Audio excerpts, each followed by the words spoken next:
সন্তান নাতিপুতিরা কেউ মেধাবী না, যত রাজাকারের বাচ্চারা নাতিপুতি হলো মেধাবী, তাই না? এই বাক্য যারা নির্লজ্জের মতো বলতে পারে তারা শুধু কোটা বা ছাত্রদের আন্দোলন বিষয় না, তারা দুনিয়ার তাবৎ বিষয়ে নানান ধরনের মিথ্যাচার করতে পারে এবং সেই মিথ্যাচারের প্রমাণ আমরা আজ পর্যন্ত বহুবার তারাই তাদের প্রমাণ দিয়ে গেছে। আমরা আমাদের বাংলাদেশ সরকারের বর্তমান যারা ক্ষমতায় বসে আছেন তাদেরকে আমরা এটা প্রতিনিয়তই দেখছি, তারা নিজেরাই আসলে একটা বাক্য বলেন, তার পরের দিন আসলে তারা নিজেরাই নিজেদের বাক্যের আবার পরিবর্তন করেন। এইরকম একটা মিথ্যাচারের মধ্যে দাঁড়িয়ে, একটা অযৌক্তিক অবস্থানের মধ্য দিয়ে দাঁড়িয়ে একটা সরকার পরিচালনা করছে, সেটার আসলে আমরা অনেক বেশি কিছু দেখতে হয় না। যখন আমরা 2018 সালের নির্বাচনকে দেখেছি তখনই আমাদের সামনে সব কিছু হাজির হয়েছে যে তারা যা ইচ্ছা তাই করতে পারে নিজের ক্ষমতাকে নিশ্চিত করার জন্য। এবং আমরা দেখেছি যে ভোট চুরির মধ্য দিয়ে, তারা ক্ষমতা নবায়ন করার মধ্য দিয়ে কতভাবে নির্লজ্জের মতো তারা ঘোষণা দিচ্ছে যে তারা নাকি বাংলাদেশের জনগণের ভোটের মধ্য দিয়ে নির্বাচিত হয়েছে, অথচ যেখানে আমরা 2024 সালেও দেখলাম যে একটা মানে বাংলাদেশের 2% মানুষ মাত্র ভোট দিতে চেয়েছেন, অর্থাৎ যারা ভোটই দেয় নাই সেখানে আবার তারা বলছেন যে তারা নির্বাচিত সরকার। এই বাক্য যারা নির্লজ্জের মতো বলতে পারে তারা শুধু কোটা বা ছাত্রদের আন্দোলন বিষয় না, তারা দুনিয়ার তাবৎ বিষয়ে নানান ধরনের মিথ্যাচার করতে পারে এবং সেই মিথ্যাচারের প্রমাণ আমরা আজ পর্যন্ত বহুবার তারাই তাদের প্রমাণ দিয়ে গেছে। আমাদের মন্ত্রী পরিষদ সহ নানানভাবে যারা বলছেন যে রাজপথ আসলে কোনো কিছু সমাধান দেয় না এবং নানানভাবে ছাত্রদেরকে দ্বিধান্বিত, ছাত্রদেরকে বিভক্ত করার চেষ্টা করছে, তাদেরকে ছাত্রদের পক্ষে হুঁশিয়ারি দিয়ে জানাতে চাই যে এই বাংলাদেশের স্বাধীনতা, এই বাংলাদেশের গৌরবোজ্জ্বল যে ইতিহাস, তার সকল কিছুই নিশ্চিত হয়েছে এই বাংলাদেশের রাজপথ থেকে। অর্থাৎ এখন যদি ছাত্রদের কোনো ন্যায্য অধিকারের জায়গা থাকে, ছাত্রদের কোনো পাওনা আদায়ের বিষয় থাকে, ছাত্রদের কথা বলার জায়গা থাকে, সেই কথা বলার নিশ্চিত করবে এই রাজপথ, ছাত্রদের ভবিষ্যৎ নিশ্চিত করবে এই রাজপথ। ফলে হাইকোর্টের আদেশকে আমরা স্বাগত জানাই, কিন্তু তারপরেও আমরা রাজপথ ছাড়ছি না। আমরা বলছি যে যতদিন পর্যন্ত কোটা পদ্ধতির যে সংস্কার, সেই সংস্কারের কোনো স্থায়ী সমাধান না আসছে ততদিন পর্যন্ত ছাত্ররা রাজপথে থাকবে, নিজের অধিকার, নিজের মর্যাদা, নিজের ন্যায্যতার জন্য লড়াই করবে। ধামাচাপা দেওয়ার কোনো সুযোগ নাই। বাংলাদেশের যে প্রধানমন্ত্রী, বাংলাদেশের যে আওয়ামী লীগ সরকার, তারা বাংলাদেশকে ভারতের দাসত্ব বানানোর যে পায়তারা শুরু করেছে তার বিরুদ্ধে বাংলাদেশের মানুষ ইতিমধ্যে অবস্থান নিয়েছে।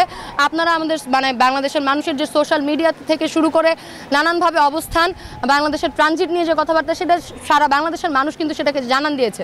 ঠিক তার পরিস্থিতির মধ্য দিয়ে যখন আবার কোটা পরিবর্তন পুনর্বহালের দাবি আসলো, তখন এটা নানানভাবে হয়তোবা চিন্তায় আসতে পারে যে এই ধরনের অযৌক্তিক দাবি কিংবা এই ধরনের আলাপটা আবার নতুন করে, যেহেতু বাংলাদেশ একটা ইস্যু ভিত্তিক দেশ, সেই ইস্যুর উপরে ইস্যু আনার কোনো চেষ্টা চলছে কিনা।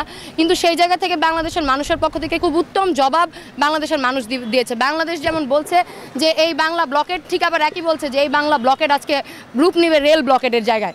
ফলে আমরা এই জায়গা থেকে ছাত্রদের পক্ষ থেকে বলতে চাই যে যেই বাংলা ব্লকেট আজকে কোটা সংস্কারের জন্য দাঁড়িয়েছে, সেই বাংলা ব্লকেটই রেল ব্লকেটের রূপান্তর হবে। কোটা পদ্ধতির যে সংস্কারের দাবিতে ঈদের আগে থেকে যে আন্দোলন শিক্ষার্থীদের মধ্যে চলছে তা এখনও পর্যন্ত বিরাজ করছে এবং আমরা তার শেষ পরিস্থিতি দেখতে পাচ্ছি যে এই পুরো বাংলায় বাংলা ব্লকের ঘোষণা দেওয়া হয়েছে এবং শাহবাগ সহ বা ঢাকার বিভিন্ন গুরুত্বপূর্ণ পয়েন্ট সহ বাংলাদেশের রাজশাহী বিশ্ববিদ্যালয়, বেগম রোকেয়া বিশ্ববিদ্যালয় সহ নানান জায়গায় ছাত্ররা বাংলা ব্লকের যে কর্মসূচি, সেই কর্মসূচি পালন করছে, অবরোধ পালন করছে। আমরা সাধারণ শিক্ষার্থীরা একদম ন্যায্য একটা দাবি, সেই দাবি হচ্ছে কোটা পদ্ধতির সংস্কার। আমরা দেখব যে 2018 সালে যখন এই কোটা সংস্কারের দাবি নিয়ে আন্দোলন হয়েছে, তখন কিভাবে প্রধানমন্ত্রী বলা যায় যে একটা ছেলেখেলা, একটা অধ্যত্বের সাথে সে কোটা বাতিল একটা ঘোষণা দিয়ে দিলেন এবং এই যে কোটা বাতিলের যে একটা তাচ্ছিল্যের ঘোষণা, একটা নাটকীয় ঘোষণা, তার ফলাফল আজকে আমরা 2024 সালে এসে দেখেছিলাম যে আমরা এই পরিপত্র হাইকোর্ট থেকে বাতিল ঘোষণা করা হয়েছে এবং বাতিল ঘোষণার পরেই ছাত্ররা মাঠে নেমেছে, ছাত্ররা রাজপথ দখল করেছে এবং সেই দখলের সূত্রে আজকে হাইকোর্ট পুনরায় সেই রায়কে আবার 4 সপ্তাহ অর্থাৎ 1 মাসের জন্য স্থগিত আদেশ দিয়েছে। আমরা হাইকোর্টকে প্রথমত স্বাগত জানাই যে ছাত্ররা রাজপথ দখল করেছে সেখানে তাদের মনোযোগ এসেছেন, এবং দ্বিতীয়ত আমরা বলতে চাই যে ছাত্রদের এই কোটা সংস্কার আন্দোলনে কিন্তু আসলে হাইকোর্টের রায় বাতিল কিংবা 18-র পরিপত্র পুনর্বহাল শুধুমাত্র এই দাবিতে ছাত্ররা আমরা মাঠে নামিনি। আমাদের একটা দাবি আমরা স্পষ্ট করেছি যে আমরা কোটা পদ্ধতির একটা স্থায়ী সমাধান চাই। এই কিছুদিন পরপর 1-2 বছর পরপর সেই কোটা সংস্কার নিয়ে আবার পুনরায় কথা বলা, সেই ধরনের জটিলতায় আমরা ছাত্ররাদের যেতে চাই না।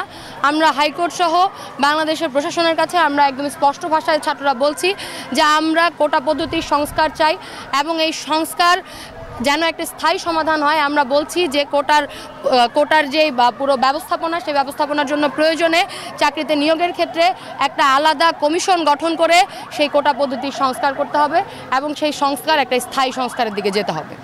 আন্দোলন পণ্ড হওয়ার কোনো সুযোগ নাই, কারণ যখন আন্দোলনটা শুরু হয়েছে তখন থেকেই আমরা দেখতে পেয়েছি নানান মহল তারা এটা বলেছে যে এটা হাইকোর্টের বিষয়, এটা রাজপথের বিষয় না।